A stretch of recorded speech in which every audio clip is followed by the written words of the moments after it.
नमस्कार, the legal Indian के इस एपिसोड में आप सारे लोगों का फिर से स्वागत है। दोस्तों, कुछ दिन पहले माननीय governor of state of Kerala ने एक ऑर्डिनेंस को पास किया और इस ऑर्डिनेंस को लेकर काफी ज्यादा बातें चल रही है और चले भी क्यों ना, क्योंकि यह एक ऐसा ऑर्डिनेंस है जो सिटीजन्स के फंडामेंटल राइट्स को किसी ना किसी तरीके से कंप्रोमाइज करने का प्रयास कर रहा है। इस वीडियो के माध्यम से मैं आपको बताने जा रहा हूं कि आखिर यह क्या ऑर्डिनेंस है और किस तरीके से सिटीजन्स के राइट को कुचलने का प्रयास किया गया है इस ऑर्डिनेंस के द्वारा। हम इसमें समझने का प्रयास करेंगे। आप में से अधिकतर लोग अपने आप को एक्सप्रेस करने के लिए सोशल मीडिया का सहारा लेते होंगे, चाहे वो ट्विटर हो, चाहे वो फेसबुक हो, चाहे वो इंस्टाग्राम हो, चाहे वो आपका ब्लॉग हो, चाहे वो आपका आर्टिकल हो, या फिर किसी अन्य माध्यम से आप अपने आप को एक्सप्रेस करने का प्रयास करते हैं। इस ऑर्डिनेंस के माध्यम से केरला पुलिस एक्ट में चेंज किया गया है और सेक्शन 118A को इंसर्ट करा गया है। आइए सबसे पहले हम देखने का प्रयास करते हैं कि आखिर यह सेक्शन क्या कहता है। यदि हम section 118A of the Kerala police act देखते हैं तो इसमें कहा गया है कि whoever makes,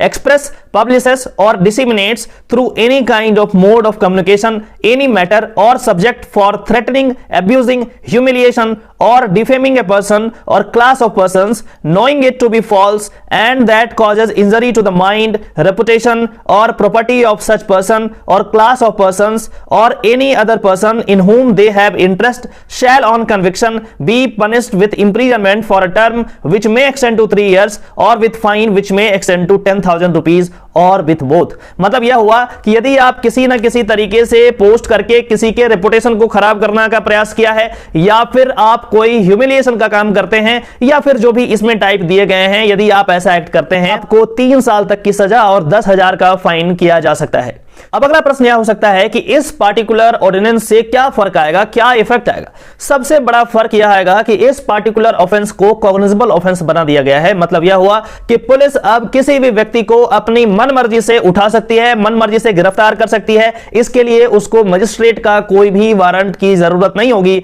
तो इस तरीके से पुलिस को एक अनलिमिटेड पावर दे दिया गया है और इसका मिसयूज होना लाजमी है। आप जानते हैं कि हमारे देश में पुलिस किस तरीके से काम करती है, यह छिपा हुआ नहीं है, यह जाहिर है। और इस तरीके से बिल्कुल अनलिमिटेड पावर पुलिस को देना एक सिटीजन्स के राइट को कुचलने जैसा है। अब हम देखने का प्रयास करते हैं कि आखिर केरला गवर्नमेंट का क्या आर्गुमेंट है। यदि उन्होंने एक ऑर्डिनेंस लाया है तो कुछ ना कुछ तो आर्गुमेंट होगा कि हाँ जी ये कारण था इसलिए मैंने लाया। बेसिकली केरला गवर्नमेंट 2 आर्गुमेंट दे रहे हैं। पहला आर्गुमेंट तो यह है कि यह जो पार्टिकुलर लॉ है वह वुमेन और चिल्ड्रन को प्रोटेक्ट करेगा, क्योंकि सोशल मीडिया पे वुमेन एंड चिल्ड्रन के खिलाफ बहुत सारे लोग कुछ भी लिख देते हैं, तो उसको रोकने के लिए यह लॉ लाया गया है। यह देखने से बिल्कुल ही इलॉजिकल सा लगता है, क्योंकि इस तरीके का लॉ हमारे आईपीसी में ऑलरेडी मौजूद है। वहां पे यदि आप सेक्शन 499 रेड विद 500 देखेंगे तो वहां पे डिफेमेशन और उसका पनिशमेंट की बात वहां पे की गई है। यदि आप कोई और तरीके से विमेन पे कोई टिप्पणी करते हैं तो आप सेक्शन 354 ऑफ द आईपीसी या फिर उसके आसपास के और भी जो सेक्शंस हैं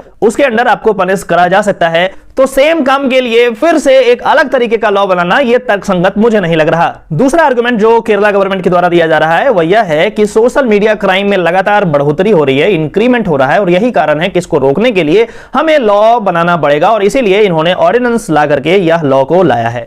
तीसरा आर्गुमेंट यह कह रहे हैं कि माननीय सुप्रीम कोर्ट के द्वारा कई ऐसे लॉज को स्ट्राइक डाउन कर दिया गया जिसके कारण हमारे पास लॉ की कमी हो गई और इसी गैप को फिल करने के लिए उन्होंने नया लॉ लाया है। अब मैं कुछ कोर्ट केसेस की बात करूंगा जिसमें कि माननीय सर्वोच्च न्यायालय ने यह कहा है कि freedom of speech and expression जो है वह एक फंडामेंटल राइट है और आम तौर पे इसको हटाया नहीं जा सकता जब तक कि संविधान खुद इसकी स्वीकृति नहीं देता। यदि आप Shreya single versus union of India के केस को देखेंगे तो इसमें section 66A of the IT act and 118D of the Kerala police act को स्ट्राइक डाउन कर दिया गया था, क्योंकि इन दोनों सेक्शन में कुछ इसी तरीके का प्रोविजन था जिसमें सिटीजन्स के एक्सप्रेशन का राइट को कुचलने का प्रयास किया गया था।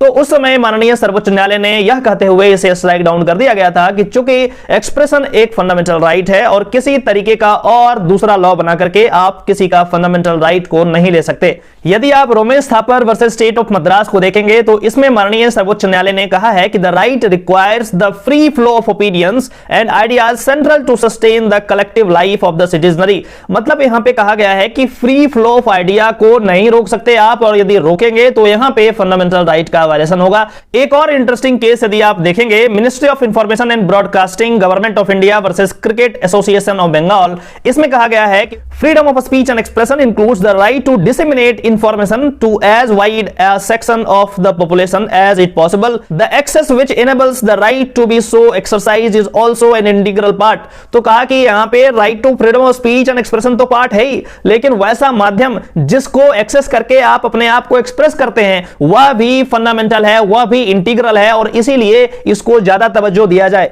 लेकिन इन तमाम केसेस के होने के बावजूद भी केरला गवर्नमेंट ने एक बहुत ही अलग तरीके का ऑर्डिनेंस पास किया जो कि तमाम लॉज के अगेंस्ट है और माननीय सुप्रीम कोर्ट के तमाम गाइडलाइन और केस लॉज के बिल्कुल अगेंस्ट है, और वही काम फिर से करने का प्रयास किया जा रहा है जो कि कई केसेस में माननीय सर्वोच्च न्यायालय ने इसे अनकॉन्स्टिट्यूशनल करार किया, यह कहते हुए कि इन तमाम प्रोविजन से जो सिटीजन्स का fundamental right of speech and expression है उसे खत्म किया जा रहा है, और इस तरीके का लॉ तर्कसंगत नहीं है, अनकॉन्स्टिट्यूशनल है। सबसे बड़ा प्रश्न यह उठ रहा है कि जब हमारे पास पहले से सेंट्रल लॉज मौजूद हैं, आईपीसी मौजूद है, तो फिर से एक स्पेशल लॉ बनाने की जिसमें हम पनिशमेंट को बढ़ा दे रहे हैं और यहां पे इसको कॉग्निजेबल बना दे रहे हैं, ये किस तरीके का लॉजिक है? जब भी हम freedom of speech and expression की बात करते हैं तो आर्टिकल 19 का जिक्र होना जरूरी है। यदि हम आर्टिकल 19(1)(a) को देखें तो यहां पे कहा गया है freedom of speech and expression, लेकिन इसका कुछ एक्सेप्शन आर्टिकल 19 सब क्लॉज 2 में दिया गया है। ये जो एक्सेप्शन है यह बहुत जरूरी है, और इन तमाम एक्सेप्शंस को ध्यान में रखते हुए ही एक सिटीजन को अपने फंडामेंटल राइट को एक्सरसाइज करना चाहिए। मुझे विश्वास है कि इस तरीके का लॉ को चैलेंज करा जाएगा और माननीय न्यायालय इन तमाम लॉज को जो कि freedom of speech and expression को कुचलने का प्रयास करेंगे उसे अनकॉन्स्टिट्यूशनल डिक्लेयर करेगी। आगे जो भी लीगल डेवलपमेंट होगा मैं इसी चैनल पे आपको इन्फॉर्म करता रहूंगा। आप इस चैनल को सब्सक्राइब कर लीजिए और बेल आइकन जो है उसको क्लिक कर लीजिए ताकि इस तरीके का इंफॉर्मेशन आपके डोर स्टेप तक पहुंच जाए। चलिए फिर से मिलते हैं किसी और टॉपिक में, तब तक के लिए नमस्कार, जय हिंद।